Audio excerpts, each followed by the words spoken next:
and only visited it once. I watch more Northwestern football than any honorary, baby in the United States. Yeah, I'm giving you purple. I'm giving you a purple helmet when I get back. I appreciate that. Welcome to PTI, boys and girls. In today's episode, Drew Brees is hurting, Chris Paul heads to the Suns, and Dustin Johnson owns the Masters. But we begin today with the greatest play of the year so far in the NFL, even greater than DK Metcalf running down that DB a few weeks ago.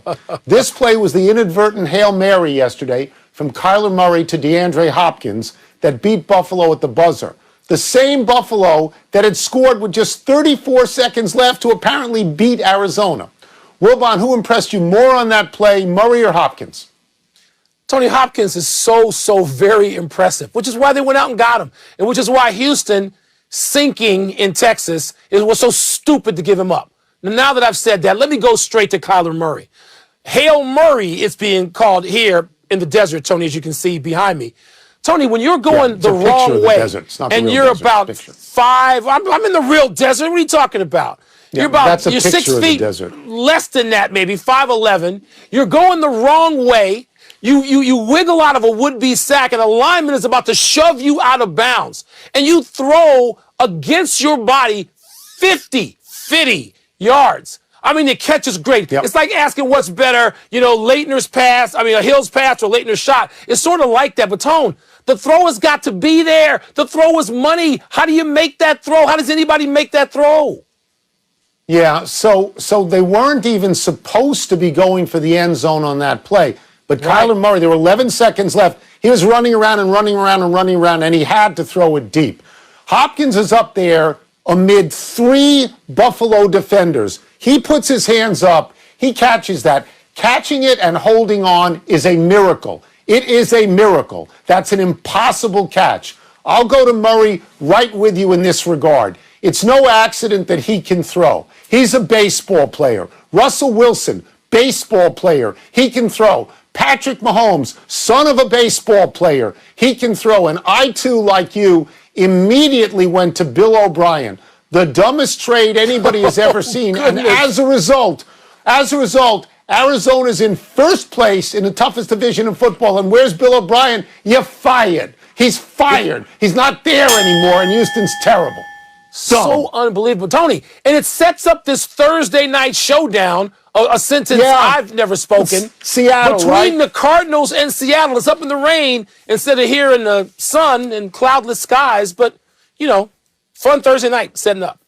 I'll just tell you this, Mike. That's a tough loss for Buffalo. They were on the road, and they were going to win late. That's a tough loss. Man, that was a hell of a game, Tony. The Saints could be without Drew Brees for a while.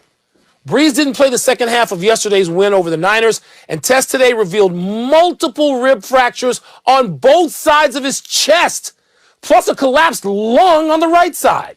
Ed Werder reports that the most optimistic timetable for Brees' return is 2 to 3 weeks, but that the people involved are prepared for it to be longer. Tone, how big a blow is this for the 7-2 Saints? I'm not sure it's a terrible blow unless you tell me definitively he's not around for the playoffs.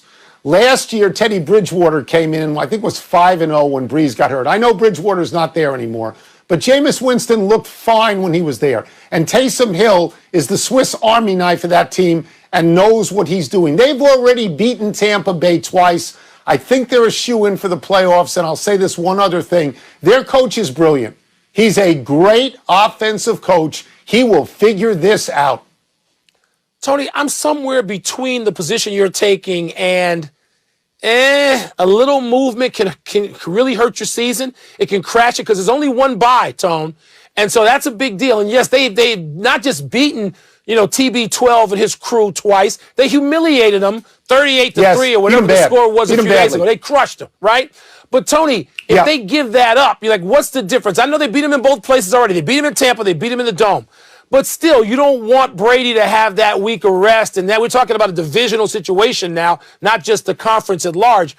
So, Tony, I'm a little more worried than that. I don't know that Jameis Winston now is Teddy Bridgewater last year. And I hear what you're saying. 5-0. They did okay. If you can somehow get Drew Brees some rest, which he's going to get now, and have him come back whole, if you can promise me he's whole. But Tony, ribs, if they're already talking about he couldn't get the ball down the field, he couldn't stretch it much anyway, what happens when you have those injuries and you're facing a pass rush in the playoffs? Okay, so I had a broken rib last winter. There's nothing you can do for a broken rib except wait. You have to wait, and when it heals, although I'm 80 years older than Drew Brees. Here's the thing. You quoted the Ed Werder report, and you said the optimistic thing is 2 to 3 weeks. Well, then to me, the pessimistic thing is 4 to 6 weeks, and that still gets him back a week or two before the end of the season, and that's why I'm a little bit more optimistic than you are. How does your rib injury affect you throwing that deep out? How'd you do with that?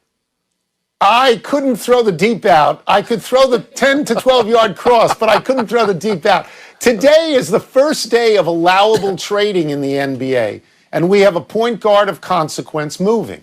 Chris Paul, now 35, is being traded from Oklahoma City to Phoenix. Meanwhile, another point guard of consequence, James Harden, listen to this. He's telling people he'd like to go to the Nets, sure, and play with Kevin Durant and Kyrie Irving. Wilbon, you know how much I love this story. What's the bigger deal, the actual trade of Paul or the potential trade of Harden? The actual trade of Chris Paul. I mean, he's going to be playing with two young, studly finishers who are better than the guys he led Oklahoma City with to the playoffs last year. He's playing with Devin Booker, a guy who's averaged 26 a game the last 2 years and has just turned 24, and DeAndre Ayton. Do you know how much better DeAndre Ayton's going to be playing with Chris Paul? No knock on Ricky Rubio. The Harden thing, Tony, it's sexy. It is. Because I know you, like I, look at this and go, what? When you said point guard James Harden, I said, what? How are you going to? That seems like a traveling circus. Can't wait to see it. Don't think it could win anything. The Suns are going to take a jump. They are. Just watch. Chris Paul's that good, Tony. Okay, so full disclosure to people. I knew Michael Wilbon would say this. He lives in Phoenix. There's a picture of the desert behind him. He now has a golf partner in Chris Paul. He now has a golf partner in Devin Booker, and he'll call Larry Fitzgerald and he'll say, let's get a foursome and let's get out there. He'll move permanently to Phoenix. I miss you already. I'll never see you again. The answer to the question is James Harden's trade, if it happened, would be thunderous. The reverberation around the NBA would be amazing. The thought that he would go with Kevin Durant and Kyrie Irving, but let us say this, as you know, Mike, he's played with Chris Paul. They couldn't get to the conference finals. He's played with Russell Westbrook. They couldn't get to the conference finals. What makes anybody think he can get to the conference finals with Kyrie Irving? They will loathe each other within a month. I don't disagree with that. I don't disagree. Tony, we want to see this so we can talk about it every day. But let me just say, but there are no fault lines underneath Arizona, right? But this trade is seismic here. You mentioned a particular name who was early to call Chris Paul to say, welcome to the desert. I think you can surmise who I'm talking about now. And others who might have been involved in the game. No, not me. Others who might have been involved in that They're a playoff team, Murray yesterday. Tony, Mike, they're going to be in the playoffs. Playoff team. You said they're 2 years away from being 2 years away. You want to apologize now or later? No, not now. They're a playoff team right now. The West is harder. I don't know that they're a winning playoff team, but they're a playoff team right now. But the other team with Durant, Kyrie, Steve Nash will be out by February 1, and Kyrie will take over as player coach. It is so easy to root against them. Anyway. Can't wait to see that. He said he could do it. Go ahead. Let's move to the Masters, Tony, where Dustin Johnson shot a 68 on Sunday to win it at 20 under, the lowest score in tournament history. He had just 4 bogeys for the tournament and won by 5 strokes. Meanwhile, your boy, Bryson DeChambeau, finished 18 back, and defending champ Tiger Woods put up a 10 on the par 3 12th. Somehow, Tony rallied to finish tied for 38th. DJ is the #1 player in the world, as you know, Tone, and now has his second major. What do you make of how he did it? Okay, he was dominating. He's been the dominant player on the golf tour for a few months now. He went out there. Everybody wants to say, oh, game on. He had a bogey here or a bogey there. No, no, no, no, no, no, no. It never even got to where he was sweating. He was in control. This is his second major. That is meaningful. He has gagged in a few of these. He did not gag. The tournament started out being about DeChambeau, maybe Thursday for sure, a little bit of Friday, then that was done. Rory wasn't there to challenge. Koepka, Rahm, Justin Thomas. No, they didn't challenge this guy. He won it decisively and set a record doing so. I can't add any more to that. And we feel the same way about it. I know yesterday I said to you, I'm going to keep watching for a minute in case somebody puts it in the water, meaning DJ. He didn't put it in the water. He just kept rolling. No. By the way, that Rahm shot before the tournament that skipped the water and goes in as an ace, amazing. That's the most unbelievable shot ever. Now, let me talk about Tiger Woods. We've seen Tiger Woods doesn't need to win anything else. He doesn't need to. He wants to. He doesn't need to. Tony, when he had that score in that par 3, when he went for 10 on the par 3, I just thought this is humiliating, even for Tiger Woods. It had to be humiliating. It's humbling, if nothing else.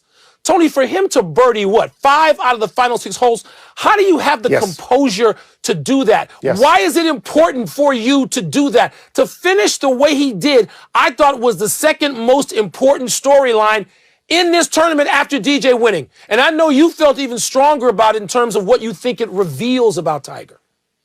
Well, first of all, nobody does that. Nobody birdies 5 of the last 6, whether they come out of a 10 or not. So coming out of a 10 and birding 5 of the last 6 at Augusta is absolutely incredible. That's the obligation of greatness. Tiger Woods fulfilled the obligation of greatness in the way that Michael Jordan would have, in the way Jack Nicklaus would have. When you are that great, that's what you do. For people out there who wonder if I've ever taken a 10, no, because I'd pick up after 8. No, it's over. I do not take a 10. Nobody should take a 10. Let's take a break. It's amazing. But coming up, should people really be mad at Nick Chubb for stepping out of bounds at the 1? And the Patriots are back from the dead. But are the Ravens' struggles the bigger story? Tony, I may want to get back in that bet with you. I may. No, you're not. By the way, to win the Masters and the U.S. Open is great. That's great for DJ, Tiger, and Spieth. They're the only 3 active players who've done it. Pardon the Interruption is presented by Grey Goose. Drink responsibly. Mail time. You send us the topics, and we are contractually required to respond. Let me see what's first in here. All right. Did last night's game tell you more about the Ravens or the Patriots? Tony, probably about the Patriots. I mean, everybody sort of had given up on them. I know you had. I did, and I was involved in a bet with you, and I couldn't even stick with it because the Patriots looked dead. And these last 2 weeks, I know they beat the Jets narrowly last week, but this game was big time. And it shows that Bill Belichick can still grab a team and rally that team. And to hear Cam Newton say after the game that it feels like Belichick has a line straight to the football gods, and that's how in awe he is as a player of his coach. I think that speaks well of the Patriots and where they could be going. But the weather was so bad. That was a perfect pass that was dropped on him late in the game. They could have continued. It was a 4th down pass. I don't know what the weather means. The Ravens are not any good, but I'm going to go with the Patriots. By the way, Cam Newton in a fez. That's a good look. You should get a fez for your next appearance. It told me more about Baltimore. They're not as good as I thought they were. They're just not. If you look at what they've done this year, they beat a couple of good teams, right? They beat Cleveland, a pretty good team. Indianapolis, probably a good team. Houston 2-7, Washington 2-7, Cincinnati 2-6-1. The Eagles. You got to beat the bad teams. You got to beat the bad ones first.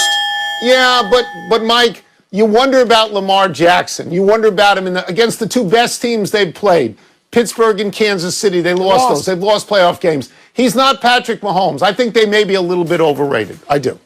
Maybe a little bit, Tony. Wildcard. And by the way, the Patriots had to go to the buzzer to beat the Jets. The worst team ever. They've won 2 in a row. The buzzer on Monday night. They've won 2 in a row, huh? TB12 got 2 in a row. 2 touchdown passes in the last 5 games. Get out of here. Who cares? Do you like that Nick Chubb ran out of bounds at the 1? This is the most overstated story of the season in pro football. I go to bed last night hearing all the talking heads say this is such a smart play. He has to go out of bounds. The only way they can lose a game is if he scores. That's dumb. It's so stupid to say. You're going to be up 10 points. points at that point. All right, with less than a minute to go. Don't tell me they're going to score, get the onside kick, which happens about once every 25 kickoffs now, or attempts at it, and they're going to get the ball and score again. Stop it. Under a minute left. Stop.